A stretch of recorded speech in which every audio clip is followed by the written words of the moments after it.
Exercise 5.2 का question number 16 जो most BBI है। क्वेश्चन देखो एकदम आसान है, कुछ नहीं एकदम हल्का है। क्वेश्चन बोला है वह एपी ज्ञात कीजिए, वह एपी ज्ञात कीजिए जिसका तीसरा पद क्या है 16 है। तीसरा पद क्या है 16। तो तीसरा पद का मतलब होता है A3। तीसरा पद का मतलब क्या होता है A3। पांचवा पद का मतलब क्या होता है A5। छठा पद का मतलब क्या होता है A6। सातवां पद का मतलब क्या होता है A7। ये होता है। वही बोला है कि एपी वह ज्ञात कीजिए, वह एपी ज्ञात कीजिए जिसका तीसरा पद क्या है 16 है। तो हम तीसरा पद मतलब A3 बराबर क्या लिखे हैं 16। अरे तीसरा पद बोला है 16, तो इसे तीसरा पद 16 लिख दिए। तीसरा पद को हम A3 लिखते हैं, मान 16 लिया 16। तो मोस्ट जो है यहाँ समझना है। अब बोला है कि और सातवें पद पांचवें पद से क्या है 12 अधिक है। ध्यान देना, यहाँ ध्यान देना, यही जो है मोस्ट इंपोर्टेंट है। तो क्या बोला सातवें पद पांचवें पद से क्या है 12 अधिक। इसके लिए हमारे पास एकदम छोटा सा लॉजिक है जो एकदम आसान है। ये क्वेश्चन बिल्कुल आसान है, गधा नहीं बना देगा। देखो सातवें पद का मतलब हम क्या लिखेंगे A7। सातवें पद का मतलब A7। सातवें पद का मतलब A7 लिखेंगे। अब ध्यान देता है यहाँ क्या बोले 12 अधिक है। यहाँ 12 अधिक है बोले, चाहे 8 अधिक है बोले, चाहे 9 अधिक है बोले, कुछ भी बोले 12 अधिक के नजदीक पांचवा पद है कि सातवां पद है पांचवा पद है। तो 12 अधिक के नजदीक पांचवा पद है। तो जो नजदीक रहेगा उसी में क्या करेंगे हम ऐड करेंगे। जो नजदीक होगा उसी में हम क्या करेंगे ऐड करेंगे। पांचवा पद नजदीक है, 12 के नजदीक जो होगा उसी में हम क्या करेंगे जोड़ेंगे। अधिक है तो क्या करेंगे जोड़ेंगे। अब कम है तो क्या करेंगे हटाएंगे। ठीक है, तो 12 अधिक है किसके नजदीक है पांचवा के, सातवां के नजदीक नहीं है जी नहीं। तो जो 12 अधिक है जिसके नजदीक होगा उसी में हम क्या करेंगे जोड़ेंगे। ये पांचवा पद के नजदीक है, पांचवें पद के नजदीक है, तो हम पांचवा पद में क्या करेंगे जोड़ेंगे। अब A7 सातवें पद का मतलब A7, फिर पांचवा पद का बीच में देंगे बराबर, पांचवा पद मतलब A5, पांचवा पद मतलब A5। अब 12 अधिक है तो 12 हम इसी में जोड़ेंगे। एक छोटा सा ट्रिक है कि जो अधिक कम बोले जिसके नजदीक रहेगा उसी में हम क्या करते हैं जोड़ते हैं। बस हमारा क्वेश्चन बन गया, बस क्वेश्चन बन गया, आसान है। देखो ना A7 सातवां पद बराबर फॉर्मूला हम क्या बताए थे A plus 6D 6D A plus 6D। अरे एक को A लिखेंगे और 7 में से 1 घटा के 6D लिखते हैं नहीं, बीच में बराबर तो बराबर। पांचवा पद है, पांचवा पद का फॉर्मूला क्या बताए थे A प्लस 4D। अरे कुछ नहीं है, A है तो A लिखेंगे और ये 5 में से 1 घटाएंगे क्या आएगा 4 और 4 के साथ D लगा देना है।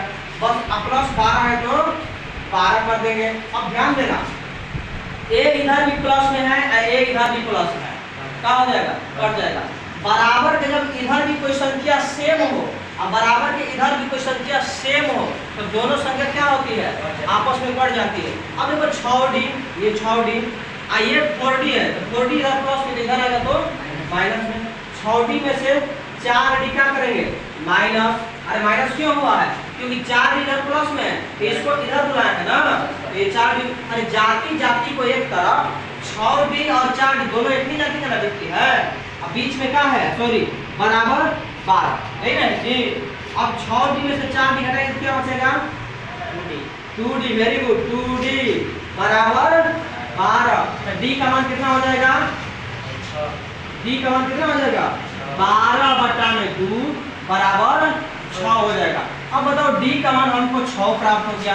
हमको बोला है कि तीसरा पद कितना दिया है 16 दिया है। तीसरा पद कितना दिया है 16 दिया। अब ध्यान से देखो A3 का मान कितना दिया है 16। तो A3 का फॉर्मूला क्या होता है हाँ A प्लस 2D बराबर 16 बराबर कितना 16। अच्छा ये होगा A का मान दिया है नहीं, हमको A का ही मान निकालना है यहाँ पे।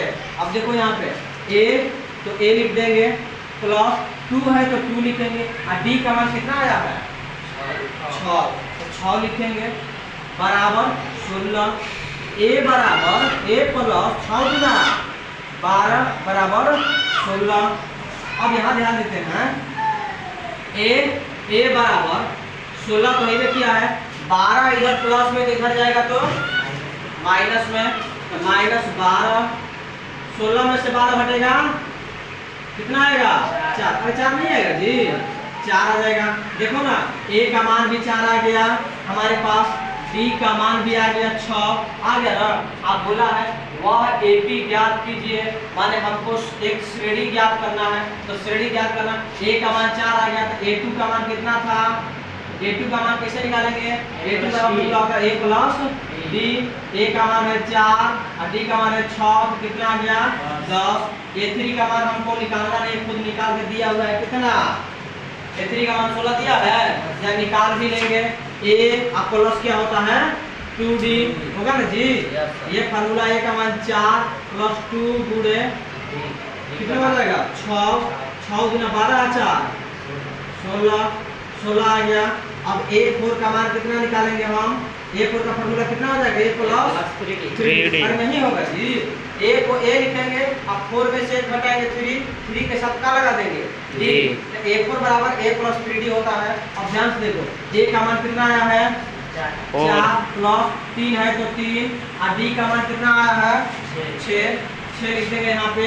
अब क्या लिखेंगे 4 प्लस 6 3 18 18 4 22, यही बोला है AP आप ज्ञात कीजिए, तो लिख देंगे यहाँ पे AP कितना होगा जी, a का मान कितना आया है 4, a2 का मान कितना आया है 10, a3 का 16 और उसके बाद a4 का कितना आया है 22।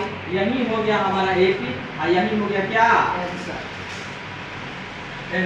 समझ में आया, कोई दिक्कत यहाँ था कुछ नहीं होगा, एकदम आसान क्वेश्चन है, बस यहाँ समझना है 7वें पद और 5वें पद, 12 बोले चाहे 8 बोले चाहे 9 बोले चाहे कुछ भी बोले, अधिक बोलेगा तो जोड़ेंगे और कम बोलेगा तो हटाएंगे। किसके, जो 12 अधिक है जिसके नजदीक होगा उसके, 5वें पद के नजदीक है तो 5 में हम जोड़ेंगे, 7वें पद के नजदीक होगा तो 7 में जोड़ेंगे, लेकिन 7वें पद के नजदीक नहीं है, 5वें पद के नजदीक है। 12 अधिक है जिस पद के नजदीक होगा उसी पद में हम क्या करेंगे जोड़ेंगे, कब कि जब अधिक और कम यहाँ बोलेगा तो। इसी के साथ थैंक यू सो मच।